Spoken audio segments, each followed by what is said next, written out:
अस्सलाम वालेकुम दोस्तों, आज हम जिस वीडियो के ऊपर रिएक्शन दे रहे हैं ये वीडियो ध्रुव राठी के चैनल से एक और बड़ी कमाल की वीडियो है। एक्सपोज मोदी, भारत के जो इस वक्त के वजीर आजम हैं नरेंद्र मोदी, उनके बारे में है। उन्होंने एक्सपोज किया, उनको किस तरह एक्सपोज किया, क्या बात है। हमारे दोनों मुल्कों के आपस में जो भी इश्यूज हैं एक दूसरे को अच्छा बुरा कहते रहते हैं, तो आज हम इंडियंस के मुंह से ही इंडियंस के जो उनकी गवर्नमेंट है उनके बारे में सुनते हैं और देखते हैं, जानते हैं कि उसके बारे में वो लोग क्या सोचते हैं। मेरा नाम है ज़ीशान हैदर, मेरे साथ मौजूद हैं फरहान अनवर, साइमा चौधरी। और अब हम कर रहे हैं स्टार्ट। आइए मिलके देखते हैं और वीडियो के बाद हम इसके ऊपर अपना जो भी पॉइंट ऑफ व्यू है वो भी हम आपको देंगे। और ख़ास तौर पे आज मैं चाहूँगा आप एंड ज़रूर सुनिएगा हमारा पॉइंट ऑफ व्यू भी, क्योंकि लास्ट हमने एक वीडियो की थी ध्रुव राठी के ही चैनल से, हाउ ब्रिटिश लेफ्ट इंडिया। उसके ऊपर बहुत सारे इंडियन दोस्त हैं जिन्होंने कमेंट किया, उसका लिंक मैं डाल रहा हूँ, आप देखिएगा उसको भी जाके। तो वो एंड पे आप लोग सुनते नहीं हो हमारे कमेंट्स को, तो आप पहले ही उसमें नीचे लिख देते, तो एंड पे आप वो कमेंट्स हमारे सुना भी कीजिए जो हम रिव्यू करते हैं। सो अभी हम करते हैं स्टार्ट, करें जी स्टार्ट जरूर। तो आप भी देखिए हमारे साथ। Modi the real story, reality of Narendra Modi के नाम से ये वीडियो है। अरे हम तो फकीर आदमी हैं, झोला लेके चल पड़ेंगे जी। लेकिन पूरी दुनिया में आपने ऐसा कोई फकीर देखा है जो 1,40,000 का चश्मा लगाता हो, खुद घूमते हैं 12 करोड़ की मर्सिडीज में, मतलब भिक्षा मांगकर यहाँ पर फॉरेन टूर भी कर लिए और डिजिटल कैमरा भी खरीद लिया डिजिटल कैमरा के रिलीज होने से पहले। और नरेंद्र मोदी अपने आप को गरीब ही नहीं, बहुत गरीब परिवार का बताते हैं। मित्रों, मैं बचपन में रेल के डिब्बे में चाय बेचता था। वाह क्या फकीरी है। वो भगवान है हमारे, हम उनकी पूजा करते हैं। सच तो ये है दोस्तों कि ये लोग हमारे हिंदू धर्म को ही तोड़ने मरोड़ने लग गए अपने नफरतखोर एजेंडा को फैलाने के लिए। नमस्कार दोस्तों, जर्नलिस्ट अनिल यादव एक बीजेपी वर्कर मंगल वाजपेयी से बात कर रहे थे कानपुर में। मंगल एक लोडर का काम करते हैं, यानी गाड़ियों में सामान चढ़ाने का काम करते हैं। क्या नाम बताएं? योगी साहब, मेरा मंगल वाजपेयी। मंगल वाजपेयी है, यहाँ लोडर का काम करवाते हैं। साथ ही साथ ये बीजेपी एमएलए महेश त्रिवेदी के लिए वॉलंटियर भी करते हैं। ये उम्मीद जता रहे थे कि बीजेपी इस बार 400 पार करेगी। चुनाव में किसका माहौल है? बीजेपी जीतेगी, जीतेगी 400 के ऊपर। लेकिन जैसे जैसे बात आगे बढ़ती है मंगल अपनी परेशानियों के बारे में बताते हैं। वो बताते हैं कि उनके पास बिजली नहीं है, सीवर की व्यवस्था नहीं है। हमारे पास बिजली नहीं है घर में, हमारे पास लैट्रिन घर में नहीं है, हमारे पास सीवर व्यवस्था नहीं है। उन्होंने बीजेपी एमएलए महेश त्रिवेदी को कई बार कहा, हमने महेश त्रिवेदी से भी कई बार कहा कि 20 फुट पाइप पड़ना है, तो अगर पड़ जाए तो हमारे घर की सीवर व्यवस्था बन जाए। नहीं बन पाई। उन्हें कुछ भी नहीं मिला और ना ही उन्हें कुछ मिलने की उम्मीद है। त्याग तपस्या की मूर्ति है कि कुछ नहीं मिला, लेकिन उसके बावजूद कोई शिकायत नहीं है और ना कोई उम्मीद है मिलने की, और ना उम्मीद है मिलने की। लेकिन फिर भी वो खुद को भाजपा का भक्त कहते हैं। लेकिन ये तो कहा जाता है ना कि भूखे पेट ना होए भजन गोपाला। इस पर मंगल वाजपेयी जवाब देते हैं कि ऐसा कुछ नहीं है, आदमी बालू खाकर भी पेट भर सकता है, यानी कि मिट्टी खाकर भी पेट भर सकता है। सब हो जाता है अगर संत चाह लेगा। अगर संत चाह लेगा तो सब हो जाता है, बालू खा के पेट भर लेता है। इन्हें कोई शिकायत नहीं है। प्रधानमंत्री मोदी को एक परमात्मा मानते हैं, उनकी पूजा करते हैं। ऐसा कैसे हो सकता है कि एक पॉलिटिशियन को लेकर लोग इतने अंधे हो गए हैं? और ये इकलौते नहीं है, मैंने पिछले वीडियो में आपको उसके कई और उदाहरण दिए थे। बीजेपी के टिकट पर तो कुत्ता भी खड़ा हो जाए हम जिता देंगे। ये सच है, अगर कुत्ता भी आएगा उसको भी जिताएंगे। ये तो फिर अंधविश्वास नहीं, भक्त हैं, अंधविश्वास नहीं है, हम भक्त हैं। नहीं, महंगाई मेरे हिसाब से कोई ज्यादा नहीं हुई।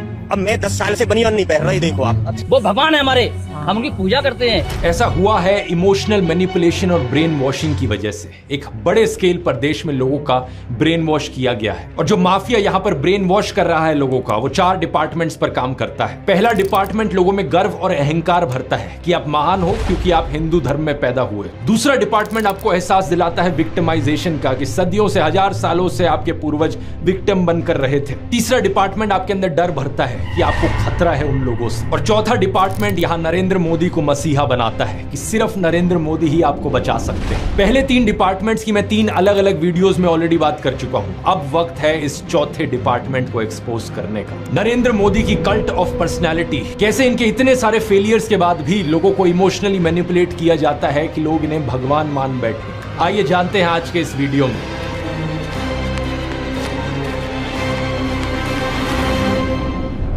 जून 2013 की बात है दोस्तों। राइटर नीलांजन मुखोपाध्याय ने एक किताब लिखी नरेंद्र मोदी के ऊपर। ये एक बायोग्राफी थी। इस किताब में लिखा गया कि कैसे नरेंद्र मोदी जब 6 साल के थे वडनगर रेलवे स्टेशन पर गुजरात में वो चाय बेचा करते थे। ये चाय बेचने वाला किस्सा तभी से लेकर नरेंद्र मोदी की संघर्ष की कहानी का ये एक मेजर टॉकिंग पॉइंट रहा है। 2015 में जब टाइम मैगजीन ने प्रधानमंत्री मोदी का इंटरव्यू लिया तो उन्होंने बताया कि कैसे वो एक बहुत गरीब परिवार से आते थे, कैसे बचपन में वो चाय बेचा करते थे रेलवे स्टेशन पर। इनकी एग्जैक्ट लाइनें सुनिए। मैं पॉवर्टी में पैदा हुआ हूं, बचपन में मेरा पूरा बचपन पॉवर्टी में बीता है। मेरे लिए पॉवर्टी एक तरीके की पहली इंस्पिरेशन थी मेरी जिंदगी में। लेकिन कितनी सच्चाई है इन बातों में, बहुत से लोगों ने टाइम टू टाइम सवाल उठाए हैं। जैसे कि नरेंद्र मोदी के बचपन की ये फोटो देखिए। वे 1950 यानी 1950 में पैदा हुए थे। क्या उस समय किसी गरीब परिवार में पैदा हुए बच्चे के पास ऐसे कपड़े होंगे? जरा खुद ही सोचकर देखिए। सूट तक पहन रखे हैं इन्होंने अपनी बचपन की फोटोज में। मैं खुद 1994 में एक मिडिल क्लास फैमिली में पैदा हुआ हूं, लेकिन मेरी तो बचपन की ऐसी कोई फोटो नहीं मिलेगी आपको जिसमें मैंने कोई सूट पहन रखा हो। और नरेंद्र मोदी अपने आप को गरीब ही नहीं, बहुत गरीब परिवार का बताते हैं। इंडिया टुडे ने इनकी पुराने घर की एक फोटो पब्लिश करी थी, स्क्रीन पर देखिए। बहुत बड़ा घर नहीं है, लेकिन क्या आपको ये 1950s के किसी बहुत गरीब परिवार का घर दिखता है? परिवार में नरेंद्र मोदी के 5 भाई और 1 बहन है। 2 साल पहले नरेंद्र मोदी के छोटे भाई प्रहलाद मोदी ने कहा था कि उन 5 भाइयों में से जिसका नंबर लगता था वो मदद करने चले जाता था। उनके पिता ने पूरी जिंदगी चाय बेची, उन 5 भाइयों और 1 बहन को बड़ा किया। इसलिए नरेंद्र मोदी को चाय बेचने वाले का बेटा कहना चाहिए। ये पत्रकारों की गलती है। सब भाइयों ने चाय बेची है, मेरे पिता ने पूरी जिंदगी चाय बेची, पूरी जिंदगी। इसीलिए कहा जाए तो चाय बेचने वाले का बेटा कहना चाहिए, चाय बेचने वाला नहीं कहना चाहिए। ये पत्रकारों की गलती है। 2014 में कांग्रेस नेता अहमद पटेल ने कहा था कि नरेंद्र मोदी कभी चाय वाला नहीं थे, बल्कि वो एक कैंटीन ठेकेदार थे। अब कांग्रेस की बात पर कितना यकीन किया जाए नहीं किया जाए, लेकिन 2021 में बीजेपी ने भी ये कैंटीन वाली चीज अनइंटेंशनली एक्नॉलेज करी थी। रेलवेज मिनिस्टर अश्विनी वैष्णव ने इंस्ट्रक्ट किया ऑफिशियल्स को कि वो वडनगर रेलवे स्टेशन पर एक कैंटीन को ब्यूटीफाई करें। इंडिया टुडे के आर्टिकल में यह क्लियरली लिखा हुआ है और इसके नीचे एक फोटो भी लगी है इस टी स्टॉल / कैंटीन की जो नरेंद्र मोदी के पिता चलाया करते थे। हाल ही में लिखे गए CNN के इस आर्टिकल को देखिए। नीलांजन मुखोपाध्याय खुद कहते हैं कि मोदी की जो पॉवर्टी की कहानी है वो ग्रॉसली एग्जैजरेटेड है, यानी कि बहुत बढ़ा चढ़ाकर लोगों को बताई गई है। इतना ही नहीं, एक दूसरे आर्टिकल में नीलांजन बताते हैं कि नरेंद्र मोदी के पिता के पास इतने पैसे थे कि वो मोदी और उनके भाइयों को स्कूल भेज पाए। और स्कूल जाने का मतलब था कि वो कहीं और फुल टाइम काम नहीं कर सकते थे, बस वो स्कूल के बाद अपने पिता का हाथ बटाया करते थे। ये सब सुनकर एक बहुत बड़ा सवाल आपके मन में आएगा कि ऐसी कहानियों को क्यों बढ़ा चढ़ाकर हमें बताया जाता है। नीलांजन कहते हैं ऐसा इसलिए किया जाता है ताकि इंडियन पब्लिक को एक आइडिया बेचा जा सके। मित्रों, मैं बचपन में रेल के डिब्बे में चाय बेचता था और आज आपके सामने खड़ा हूं। कोई भी इंसान अगर समझदारी से सोचे तो वो जानता है कि इस बात से फर्क नहीं पड़ता। एक अच्छा नेता गरीब परिवार से भी आ सकता है और अमीर खानदान से भी आ सकता है, और यही चीज कही जा सकती है एक बुरे नेता या डिक्टेटर के बारे में भी। उदाहरण के तौर पे बात करें, कंबोडिया का जो डिक्टेटर था पोल पॉट, वो एक अमीर खानदान से आता था। लेकिन इटालियन डिक्टेटर बेनिटो मुसोलिनी एक गरीब परिवार में पैदा हुआ था। उसके पिता एक ब्लैक स्मिथ थे और वो बड़े गर्व के साथ इन चीजों को प्राउडली एक्सप्रेस करता था कि कैसे वो जनता के बीच से निकल कर आया है। रशियन डिक्टेटर जोसेफ स्टालिन के पिता एक मोची थे, यानी जूते बनाने वाले, और माँ एक धोबिन थी। और दुनिया का सबसे जाना माना तानाशाह हिटलर भी एक गरीब परिवार में पैदा हुआ था। लेकिन गरीब परिवार में पैदा होने का मतलब ये नहीं कि उसने गरीबों के लिए काम किया था अपने करियर में। उल्टा जानते हो क्या, हिटलर चंदा धंधा का मॉडल चलाता था अपना खुद का। उसके समय में बहुत सी क्रॉनी कैपिटलिस्ट कंपनियों ने करोड़ों का प्रॉफिट कमाया। IG फार्बन, डॉयचे बैंक, BMW, कुछ गाड़ियों की कंपनीज जिनको आज आप जानते हैं और कुछ लोग इन गाड़ियों के पीछे बड़ा भागते हैं। पोर्शे, मर्सिडीज बेंज, फोल्क्सवागन, इन सब कंपनियों ने चंदा डोनेट किया था हिटलर को अपने समय में। 2016 में BMW ने माफी भी मांगी थी इस चीज को लेकर। इस आर्टिकल को देखिए, रिग्रेट एक्सप्रेस किया था कि वो एक समय पर हिटलर को सपोर्ट किया करते थे। इंडिया की बात करें तो हाल ही में हमने देखा इलेक्टोरल बॉन्ड स्कैम। मैंने पूरा वीडियो बनाया इस पर कि कैसे ये एक घोटाला नहीं बल्कि घोटालों का भंडार था। बहुत सी कंपनियों को इससे फायदा हुआ और आम जनता को नुकसान। पिछले 10 सालों में प्रधानमंत्री मोदी के मित्र जैसे कि गौतम अडानी भरपूर तरीके से अमीर बनते रहे और देश के 80 करोड़ गरीब लोगों को 5 किलो मुफ्त अनाज लेने पर मजबूर कर दिया गया। बेरोजगारी और महंगाई ने गरीब लोगों की कमर तोड़कर रख दी है आज के दिन। अब तो ऐसी सिचुएशन आ चुकी है कि नरेंद्र मोदी खुद को गरीब परिवार का बताते हुए जिन राहुल गांधी को एलीट वर्क का प्रोजेक्ट करते थे, युवराज कहते थे, आज वही राहुल गांधी खुल्लम खुल्ला गरीबों को कह रहे हैं कि वो गरीबों के हैं और नरेंद्र मोदी अडानी अंबानी जैसे अमीर सेठों के हैं। अडानी को बिना मजदूरी बिना कुछ लाखों करोड़ रुपए देते हैं तो कहते देखो देखो देखो विकास हो रहा है। हमने मनरेगा किया, मजदूरी के लिए पैसा दे रहे हैं और कहते हैं गरीबों की आदत बिगाड़ रहे हैं। मैं आपका हूँ, वो उनके हैं। राहुल गांधी कह रहे हैं कि जितना रुपया नरेंद्र मोदी ने अडानी को दिया है उतना रुपया वो देश के गरीब लोगों को देंगे। और मैं देश को फिर से दोहरा के कह रहा हूँ, जितना पैसा नरेंद्र मोदी जी ने इनको दिया है ना, उतना ही पैसा हम हिंदुस्तान के गरीब लोगों को देने जा रहे हैं। महालक्ष्मी योजना, पहली नौकरी पक्की योजना, इन योजनाओं के माध्यम से करोड़ों लाखपति बनाएंगे। इन्होंने 22 अरबपति बनाए, हम करोड़ों लाखपति बनाए। प्रधानमंत्री मोदी इसका ज्यादा जवाब दे नहीं पाए। उल्टा उन्होंने कोशिश करी थी ये कहने की कि अडानी अंबानी एक्चुअली में कांग्रेस के साथ मिले हुए हैं। रायत शाहजाद घोषित करें इस चुनाव में ये अंबानी अडानी से कितना माल उठाया है।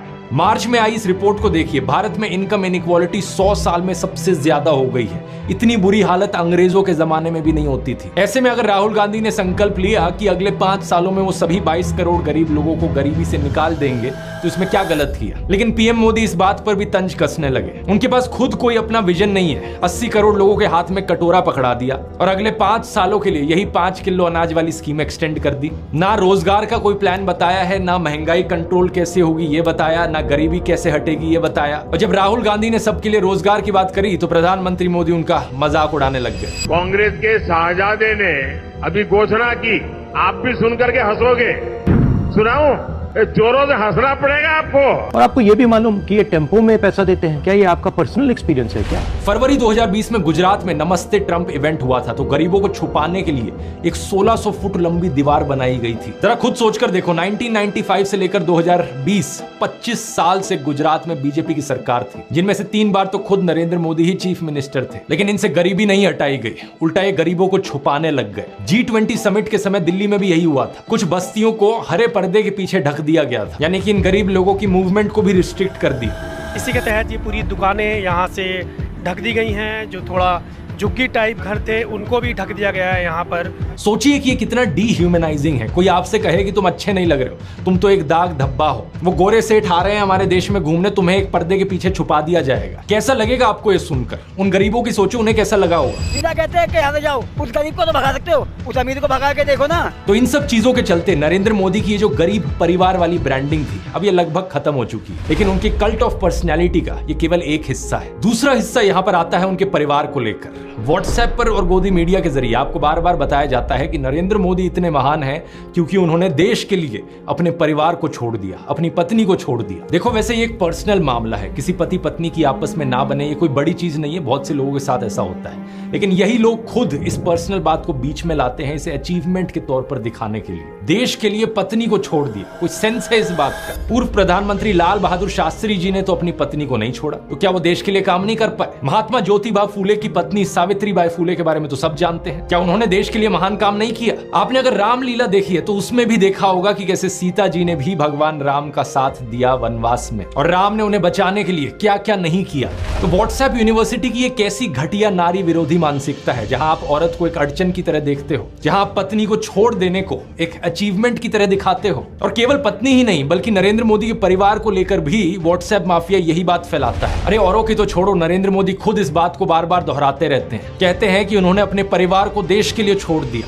मेरे देशवासियों, मैंने घर परिवार सब कुछ देश के लिए छोड़ा है। पंजाब केसरी अखबार ने तो उनकी चरण वंदना करते हुए उनकी तुलना भगवान बुद्ध और महावीर जैन से कर डाली। लेकिन इन लोगों से मैं पूछना चाहता हूं, कभी भगवान बुद्ध ने अपना घर छोड़कर ऐसे बयान दिए क्या? सम्माननीय आदरणीय दीदी, आदरणीय दीदी, ओ दीदी। किसी औरत को कांग्रेस का विधवा कहा, 50 करोड़ की गर्लफ्रेंड कहकर अपमानित किया, समाज में नफरत का जहर बोया। सत्ता पाने के लिए भगवान बुद्ध ने ये सब नहीं किया था, वो तो खुद एक राजकुमार थे। वो तो सत्ता को, महल को और सिंहासन को छोड़कर जंगल में गए थे, और उनके पीछे उनके माँ बाप, उनकी पत्नी यशोधरा और उनके बेटे राहुल तो राजमहल में सुविधाओं के साथ जी रहे थे। और जब बुद्ध की ज्ञान प्राप्ति हुई तो जानते हैं उन्होंने सबसे पहले क्या कहा था? oshonews.com पर ओशो के एक लेक्चर का ट्रांसक्रिप्ट दिया हुआ है। जब बुद्ध को ज्ञान प्राप्ति हुई तो पहली बात उन्होंने अपने शिष्यों से ये कही, मैं यशोधरा के पास जाना चाहता हूं, उससे बात करना चाहता हूं। ये सुनकर आनंद व्याकुल हो गए, बोले कि ये ठीक नहीं है, लोग क्या कहेंगे? बुद्ध ने कहा, मुझे उसका धन्यवाद करना है उसकी मदद के लिए, और जो मेरे साथ हुआ, जो मुझे मिला, इसका कुछ हिस्सा मुझे उसे देना है, ये उसका कर्ज है मुझ पर। और वो गए। यशोधरा ने उन्हें देखा, 12 साल का गुस्सा उनके अंदर था। वो बोली, मुझसे कहकर तो जाते, क्या मैं तुम्हें रोकती? इतना भी विश्वास नहीं था मुझ पर। बुद्ध ने माफी मांगी, ये कहा कि मैं ना समझ था, अब समझ आई तो वापस आया हूं। सुनो, कुछ अद्भुत हो गया है। मेरा पहला दायित्व तुम्हारे प्रति है, इसलिए वह अनुभव तुम्हारे साथ साझा करूंगा। यशोधरा की आंखों से आंसू झरने लगे। अब प्रधानमंत्री मोदी का इंस्टाग्राम अकाउंट देखिए जरा। प्रियंका चोपड़ा और निक जोनस की वेडिंग रिसेप्शन में गए, उन्हें बधाई दे रहे हैं। इस वीडियो को देखिए। विराट कोहली और अनुष्का शर्मा के वेडिंग रिसेप्शन पे जाकर उन्हें गुलाब दे रहे हैं। मलयालम एक्टर सुरेश गोपी की बेटी की शादी में गए। टाइम्स नाउ की एंकर नविका कुमार के बेटे की शादी में गए। मुकेश अंबानी ने हॉस्पिटल खोला तो वहां बधाई देने पहुंच गए। इस न्यूज आर्टिकल को भी देखिए। नरेंद्र मोदी ने गौतम अडानी के बेटे करण की ग्रैंड एंगेजमेंट सेरेमनी को भी अटेंड किया। तो बॉलीवुड सेलिब्रिटीज और अमीर सेठों की शादियों में जाने के लिए बहुत समय है इनके पास। हालांकि इसमें कुछ गलत नहीं है, इनकी मर्जी अगर ये जाना चाहें तो। लेकिन सवाल यहां पर ये, क्या केवल अपने भाइयों और परिवार को ही छोड़ना पड़ता है क्या देश के लिए? एबीसी के इस आर्टिकल को देखिए। अवनी दास रिपोर्ट करती हैं कि अक्टूबर 2023 में मोदी परिवार उनके भतीजे की शादी के लिए इकट्ठा हो रहा था, लेकिन एक इंसान वहां से गायब थे, नरेंद्र मोदी। आपने फोटोज और वीडियोस में जरूर देखा होगा कि प्रधानमंत्री मोदी अपनी माताजी से मिलने जाया करते थे, जो कि अच्छी बात है। लेकिन कभी आपने नोटिस किया कि केवल वहां 3 लोग होते थे इस मुलाकात में? प्रधानमंत्री मोदी, उनकी माताजी और कैमरामैन। कभी कभार मुलाकात में 2-3 और लोग होते थे, लेकिन वो हमेशा और कैमरामैन ही होते थे। 3 साल पहले बीबीसी कॉरेस्पॉन्डेंट तेजस वैद्या ने प्रधानमंत्री मोदी के भाई प्रहलाद मोदी से बात करी, और सुनिए उनका क्या कहना था। तेरे परिवार ने दूर रखवानी सूचना आपवामां आवे। इस बात को लेकर स्पष्ट निर्देश होता है कि परिवार के बाकी सदस्य दूर ही रहे। प्रधानमंत्री मोदी की भतीजी सोनल मोदी ने भी यही बताया कि उनको मना किया गया है। उनसे पूछा गया कि शपथ ग्रहण समारोह में बहुत से लोगों को निमंत्रित किया गया, लेकिन उन्हें क्यों नहीं बुलाया गया? तो सुनिए उन्होंने क्या कहा था। नरेंद्र मोदी जी ने प्रधानमंत्री का शपथ ली थी, तब देश में से कई लोग गए थे, तब आपको न्योता मिला था या आपको जाने की इच्छा हुई थी? इच्छा तो सबको होती है, पर अफसोस है कि हमें इनविटेशन नहीं दिया गया। G20 की थीम रखी गई थी वसुदेव कुटुंबकम, यानी पूरी दुनिया एक परिवार है। लेकिन खुद के परिवार को, खुद के भाई बहनों को अपने से दूर रखा जाता है इस तरीके से। आखिर क्या कारण है? भगवान राम तो अपने परिवार के साथ रहते थे। राम, लक्ष्मण, भरत, शत्रुघ्न, चारों भाइयों में कितना प्यार था। क्या इसका मतलब ये हुआ कि राम जनता के लिए काम नहीं कर पाए? उन्होंने तो राम राज्य स्थापित किया था, जहां कोई गरीब, बेरोजगार, दुखी नहीं था। मैं फिर से कहूंगा, ये प्रधानमंत्री मोदी का अपना पर्सनल मैटर है। अगर वो बॉलीवुड, अडानी, अंबानी जैसे दोस्तों के साथ ताल्लुक रखना चाहते हैं और अपने परिवार के साथ नहीं, उनकी मर्जी। मुझे प्रॉब्लम इस बात से नहीं है। प्रॉब्लम इस बात से है कि इसे अचीवमेंट की तरह क्यों दिखाया जाता है कि मैंने अपना परिवार छोड़ दिया, देखो मैं कितना महान हूं। ये कोई अचीवमेंट होती है कि? इसका साइड इफेक्ट ये हुआ है कि बहुत से हिंदू युवा ब्रेन वॉश हो गए हैं। होना ये चाहिए कि वो अच्छे से पढ़ लिख कर कुछ बने, काम धंधा करे, कुछ कमाए और अपने माँ बाप की सेवा करें। लेकिन नहीं, कुछ यूथ की क्या हालत हो गई है कि वो हाथों में तलवार लेकर मस्जिदों के सामने घूम रहे हैं। उन्हें भी अपने परिवार से, अपने माँ बाप से कोई मतलब नहीं। सेलिंग पॉइंट नंबर 1 था, मैं गरीब परिवार से हूं। सेलिंग पॉइंट नंबर 2 था कि मैंने अपने परिवार को छोड़ दिया देश के लिए। और सेलिंग पॉइंट नंबर 3 अब आता है फकीरी। नरेंद्र मोदी अक्सर कहते हैं कि उन्होंने भिक्षा मांगकर गुजारा किया। कभी कहते हैं कि 35 साल के लिए, कभी कहते हैं 40 साल के लिए। करीब 40 साल मैंने भिक्षा मांग करके खाया है। मैं 35 साल तक भिक्षा मांग करके खाया। चलो इतनी तो बोलने में गलती हो सकती है, 35 साल हो, 40 साल हो, लोग अक्सर भूल जाते हैं। लेकिन सवाल ये कि वो एमएलए पहली बार बने 2002 में, तब उनकी उम्र होगी 52 इयर्स। लेकिन उससे पहले 90s में ही पता नहीं कैसे उन्होंने फॉरेन टूर्स कर लिए। ये फोटोज देखो उनकी, आईफिल टावर के सामने पेरिस में, व्हाइट हाउस के सामने अमेरिका में, हॉलीवुड के सामने, लंदन गए, वो मलेशिया गए। क्या 40 साल भिक्षा मांगकर इतने पैसे कमाए जा सकते हैं कि फॉरेन के टूर्स कर ले 90s में? और साथ ही साथ इसी बीच में नरेंद्र मोदी ने बीए और एमए की 2 डिग्रीज भी कर ली अलेजिडली। ये कैसे हो गया? आप ही बताओ दोस्तों। साल 1990 में डायकाम मॉडल 1 रिलीज हुआ था, जो कि यूएस में लॉन्च होने वाला दुनिया का पहला कमर्शियली अवेलेबल डिजिटल कैमरा था। लेकिन प्रधानमंत्री मोदी अपने इंटरव्यू में बताते हैं कि उन्होंने पहली बार डिजिटल कैमरा 1987 या 1988 में यूज किया था। मैंने पहली बार डिजिटल कैमरा का उपयोग किया था 87-88 में शायद। मतलब भिक्षा मांगकर यहाँ पर फॉरेन टूर भी कर लिए और डिजिटल कैमरा भी खरीद लिया डिजिटल कैमरा के रिलीज होने से पहले। वाह क्या फकीरी है। वाह मोदी जी, वाह वाह। अपनी कलम को गिरवी रख चुका एक गीतकार कहता है कि फकीरी है आपके स्वभाव में। एक फकीरी है आपके स्वभाव में। कभी नरेंद्र मोदी खुद ही कहते हैं कि हम तो फकीर आदमी हैं, झोला उठाकर चल पड़ेंगे। अरे हम तो फकीर आदमी हैं, झोला लेके चल पड़ेंगे जी। लेकिन पूरी दुनिया में आपने ऐसा कोई फकीर देखा है जो 1,40,000 का चश्मा लगाता हो? अपनी बूढ़ी माँ को नोटबंदी के लिए लाइन में खड़ा कर दिया और खुद घूमते हैं 12 करोड़ की मर्सिडीज में। एक तरफ तो शास्त्री जी जैसे प्रधानमंत्री देखे हैं देश ने। बताया जाता है कि उनके पास सिर्फ 2 धोती और 2 कुर्ते हुआ करते थे। कुर्ता फटकर इस्तेमाल करने लायक ना रहे तो उसे भी रुमाल बना लेते थे लाल बहादुर शास्त्री जी। लेकिन प्रधानमंत्री मोदी की यूएस विजिट की इन फोटोज को देखिए, एक दिन में 4 बार कपड़े बदलते हैं। द प्रिंट में लिखेगा इस आर्टिकल को देखिए, उत्तराखंड और हिमाचल जाते हुए प्रधानमंत्री मोदी ने 8 घंटे में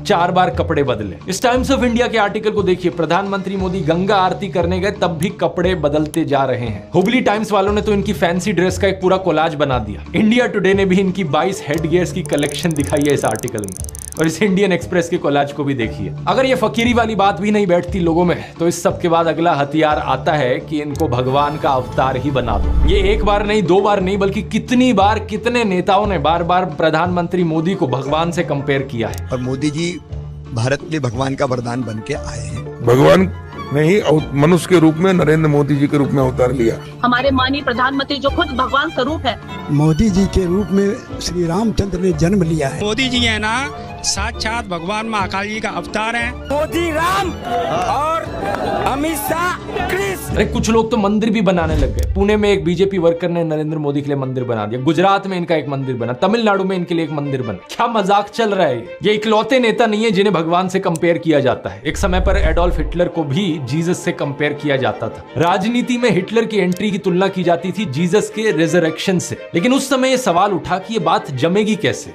जीसस तो शांति की मूर्त थे, सूली पर भी चढ़ाया गया उन्हें, तब भी उनके दिल में कोई नफरत नहीं थी। बोले कि हे भगवान उन्हें माफ करना। जबकि हिटलर तो नफरत का सौदागर था, तो कैसे जीसस का इस्तेमाल किया जाए नफरत फैलाने के लिए और हिटलर को उससे भी कंपेयर किया जाए? इसके लिए हिटलर और नाजी लोगों ने बाइबल को ही बदल डाला। मजाक नहीं कर रहा, ओल्ड टेस्टामेंट जो थी बाइबल की उसे ही हटा दिया गया उनके समय में। जीसस को इस तरीके से चित्रित किया गया कि वो ऐसा लगे कि वो यहूदियों के खिलाफ लड़ने वाले एक फाइटर हो। सिमिलरली बीजेपी के लोग बार बार नरेंद्र मोदी को भगवान का अवतार करके पुकारते हैं। लेकिन यहां भी दिक्कत वही आ जाती है कि नरेंद्र मोदी तो नफरत फैलाते हैं, लेकिन श्री राम की सूरत में दिखती है विनम्रता, सौम्यता, करुणा।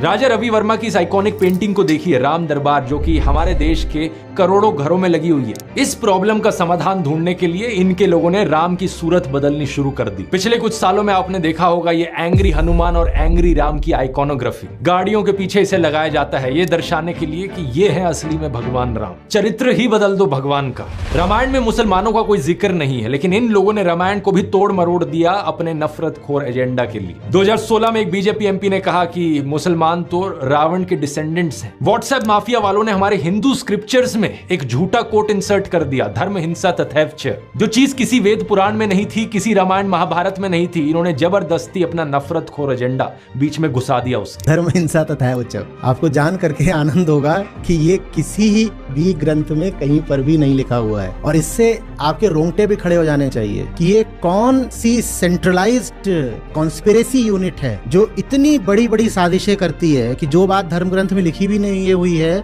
उसको संस्कृत में लिख करके उसको चारों तरफ व्हाट्सएप से और दूसरे जरियों से फैला देती। सच तो ये है दोस्तों कि ये लोग हमारे हिंदू धर्म को ही तोड़ने मरोड़ने लग गए अपने नफरत खोर एजेंडा को फैलाने के लिए। लेकिन अब बहुत से हिंदुओं को इनका एजेंडा समझ में आ गया है। इस तरीके का हमारे धर्म के साथ खिलवाड़ करना लोगों को अच्छा नहीं लग रहा है, इसलिए ये कार्ड भी अब फेल होता जा रहा है। तो इन बीजेपी वालों ने क्या सोचा कि अवतार से एक लेवल नीचे इन्हें सर्वगुण संपन्न शक्तिमान दिखाया जाए। वाह क्या सीन है, वाह क्या सीन है। लेकिन किसी को यहां शक्तिमान बनाने का सबसे आसान तरीका है कि दूसरी साइड वाले की इमेज नीचे गिराओ। इसलिए इनके आईटी सेल ने राहुल गांधी को पप्पू बना दिया। व्हाट्सएप पर इनकी आधी अधूरी क्लिप्स तोड़ मरोड़ के दिखाई जाने लगी कि जैसे राहुल गांधी में तो कोई समझ ही नहीं है, वो तो बिल्कुल बेवकूफ इंसान है। लेकिन सच्चाई यह है कि पिछले 10 साल में पीएम मोदी ने एक भी प्रेस कॉन्फ्रेंस नहीं करी, कोई अनस्क्रिप्टेड इंटरव्यू नहीं किया, जबकि राहुल गांधी ने दिल्ली यूनिवर्सिटी से लेकर हार्वर्ड यूनिवर्सिटी तक लेक्चर दिए हैं, लोगों से ढेर सारी हर साल 2 साल अनस्क्रिप्टेड इंटरैक्शंस की हैं। ये बात सही है कि उनकी कुछ फनी क्लिप्स जरूर है जहां उनके मुंह से कुछ उलट पुलट निकल गया। This morning I got up at night. लेकिन ऐसी क्लिप्स तो नरेंद्र मोदी की भी बहुत है। तीसरा कहा था विमेन डेवलपमेंट की मैंने बात कही थी, मैं कब हो गया ये? नरेंद्र मोदी वही हैं जो नाले से निकलने वाली गैस से चाय बनाने की बात करते हैं।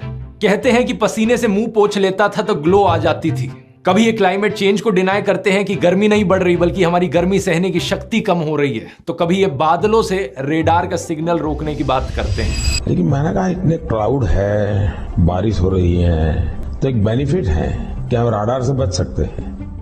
एक तो जानते नहीं है, ऊपर से अहंकार इतना कि अपने अज्ञान का भी एहसास नहीं। एक दफा मोदी दूसरे देश में गए थे, वहां भारत का राष्ट्रीय गान चल रहा था और ये बीच में ही चलने लगे।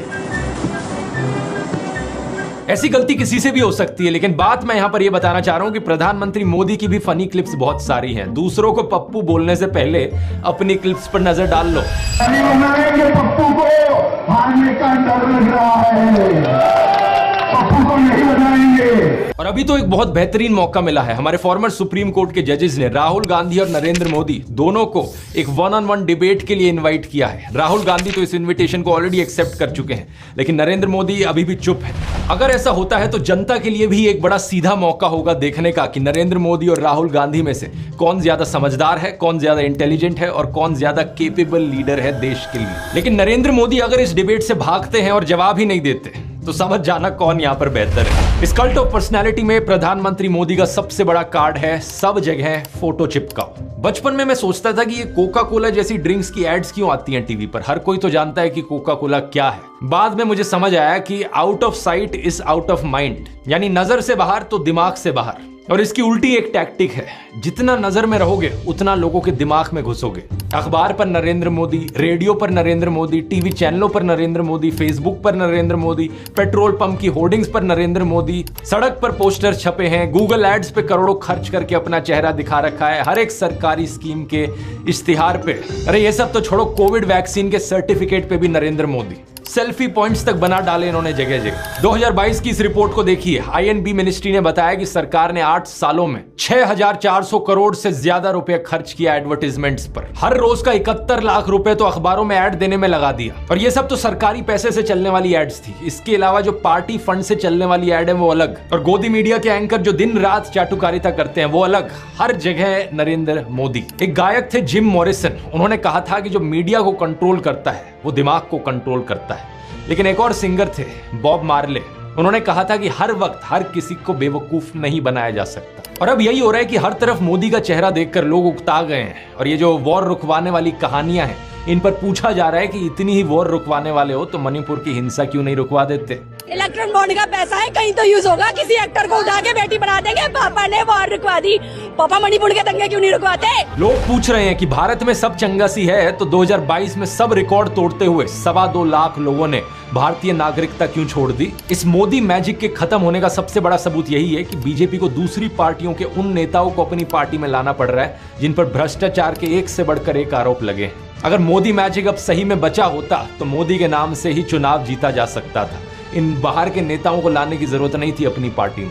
ये झूठ, डर और नफरत फैलाने की जरूरत नहीं थी। इस वीडियो में तो मैंने आपको नरेंद्र मोदी का वो चेहरा दिखाया है जो व्हाट्सएप माफिया आपको दिखाता रहता है। अगले वीडियो में मैं आपको दिखाऊंगा उनका असली चेहरा, उनके माइंड में क्या क्या चलता रहता है।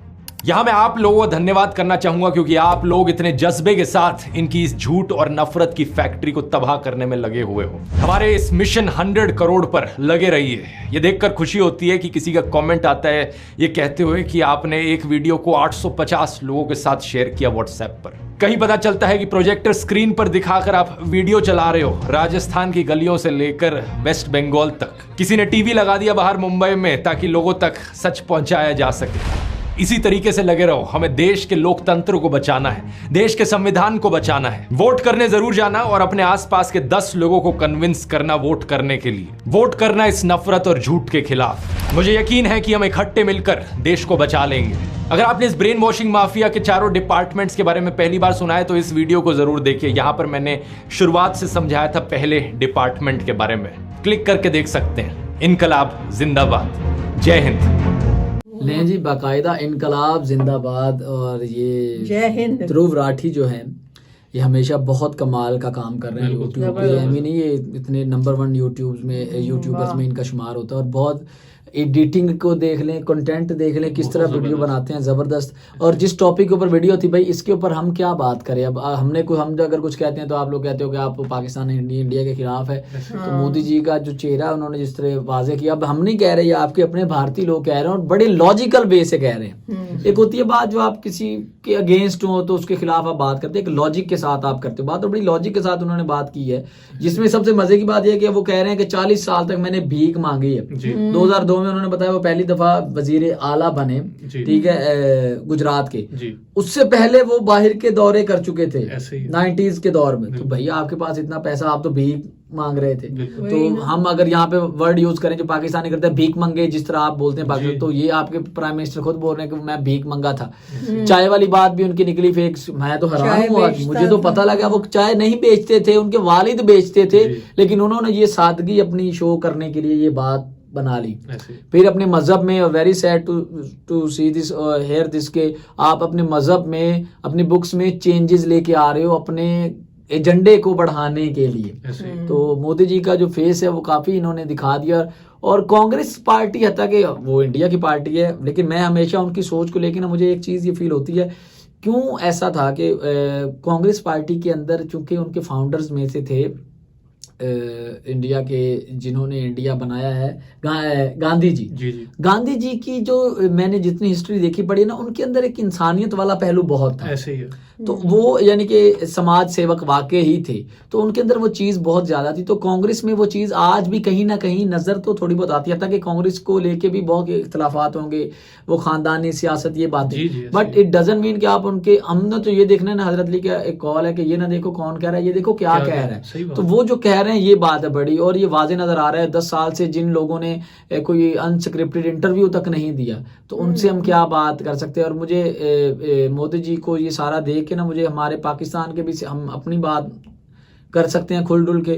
तो मुझे लगता है कि हमारी जो नून लीग है उनका भी तकरीबन यही कुछ ऐसे ही हाल है, स्कीमें इस तरह बनाना, अपनी तस्वीरें लगा देना। और ये अपनी इतनी अपने आप को गरीब और लोगों का ब्रेन वॉश कर रहा है, ब्रेन वॉश करने के लिए, ताकि बड़ा गरीब था, चाय बेचने वाला, भीख मांगने वाला, वो एकदम कैसे वो मिनिस्टर बन गया। ब्रेन वॉश करना, यही तो ध्रुव ने इस वीडियो में बताया है कि आप एक बच्चा है जो भी यंग है, जो अपना लीडर चुनना चाह रहा है, जब उसको ये लगेगा कि यार ये बंदा गरीब है, ये मेरे तबके से ताल्लुक है, तो वो आपको फॉलो करने लग जाएगा। फरहान, आपकी क्या इसके ऊपर? अच्छा, इसमें देखें पूरी दुनिया में गुर्बत सबसे ज्यादा कहाँ है। आप दूसरी दफा वहाँ मुंतखब हुए हैं और उसमें देखने को कमी नहीं, इजाफा ही हुआ है। और बात यह देखें, जो आप बात कर रही ना कि वो इस बात को ज्यादा हाईलाइट क्यों करते हैं, बात ये देखें, एक गरीब आदमी जो पसमानदा इलाके में रहता है, जिसकी महरूमियाँ दिन ब दिन बढ़ती चली जा रही हैं, जब आप उसको कहते हो ना कि मैं आपके साथ हूँ, मैं भी आप जैसा हूँ, तो ताकि उसको हौसला मिले, तसल्ली मिले कि इतने परेशान होने वाली बात नहीं है। लेकिन हकीकत क्या है कि आप तो पस्तियों में जा रहे हैं और आप दूसरा जो आपको तसल्ली दे रहा है वो बुलंदियों पर जा रहा है। तो ये एक झूठ है, एक प्रोपेगेंडा। और मुझे दुनिया में 2 लोगों के जीतने पे बड़ा ताज्जुब हुआ था, एक ट्रंप जब जीता था और एक मोदी साहब जब आप जीते थे। तो बात ये है कि हमें देखना चाहिए। अब देखें, इन्वायरमेंट की बात अगर अब लें तो दुनिया में जब भी आलूदा शहरों की बात होती है तो अक्सर आपका शहर न्यू दिल्ली उसमें पहले नंबर पर आता है। इंडिया आप अब ना उस आलूदगी को कम कर रहे हैं, बल्कि आप वहां पर जो जलाया जाता है चीजों को, उनका धुएं का सबसे ज्यादा नुकसान आपके मुल्क को तो होता ही होता है, हमें भी होता है। और बात ये है कि देखें, आप पॉजिटिवली चीज़ों को देखिए, पूरी दुनिया आपकी बातों को सुनती है। और आपकी देखें, आपकी बेवकूफ़ियाँ जो है ना, वो सिर्फ ये नहीं है कि आप लोगों को इस तरह उसका ये तस्वीर का दूसरा रुख दिखाकर उसको छुपा सकते हैं। ये दुनिया में वैसा नहीं होता। आपको अपनी नाकामियों को कामयाबी में बदलने के लिए उस नाकामियों वाले अमल को छोड़ना होगा।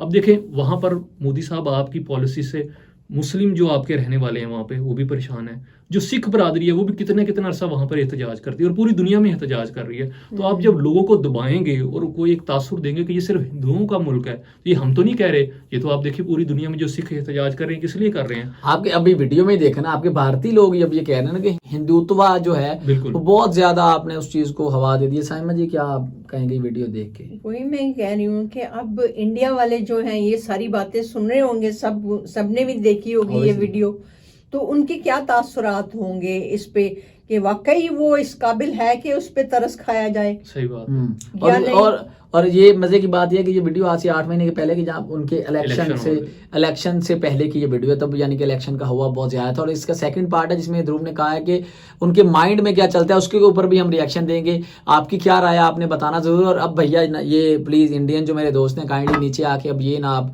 बोलिएगा कि आपने ये बोल दिया, ये नहीं है वो नहीं है। तो भाई लॉजिक के साथ गुफ्तगू अब हो रही है, लॉजिक के साथ। मैं बीइंग अब पाकिस्तानी नहीं, बीइंग अब व्यूअर, एक ह्यूमन बीइंग होने के नाते ये मैं वीडियो देखी और उसका आपको बता रहा हूँ।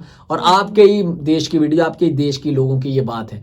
तो हमारे देश में तो बेपनाह इशू, हम भाई हम तो कहते हैं हम तो आपसे भी ज्यादा बुरे हैं, हम मानते हैं भाई हमारे देश में बहुत बुरे हाल हैं पॉलिटिशियंस के, लेकिन हमसाए जो होते हैं ना कहीं उनका पानी, उनका खाना पीना कहीं ना कहीं सेम होता है, एक ही हवा होती है जो दोनों घरों को छू के जा रही होती है। तो मुझे ये वीडियो देख के यूं ही लगा कि ये हमारे भी कुछ सियासतदान हैं, वो भी तकरीबन ऐसे ही हैं, लेकिन ये मोदी जी कुछ चीज़ों में उनसे भी आगे निकल गए हैं। क्या कमाल की प्लानिंग है। नेक्स्ट वीडियो में आपसे मुलाकात होगी फिर। एक बार क्लैप कीजिए ध्रुव राठी के लिए यार, जबरदस्त क्या बात है इस लड़के की, बहुत कमाल वीडियो, बहुत साइमा तो आपको बहुत ज्यादा ध्रुव जी पसंद करने लगे हैं। अच्छा माशाल्लाह, इतना इंटेलिजेंट बच्चा मैंने पहली दफा देखा। जी अगली वीडियो में आपसे फिर मिलेंगे, तब तक के लिए गुड बाय।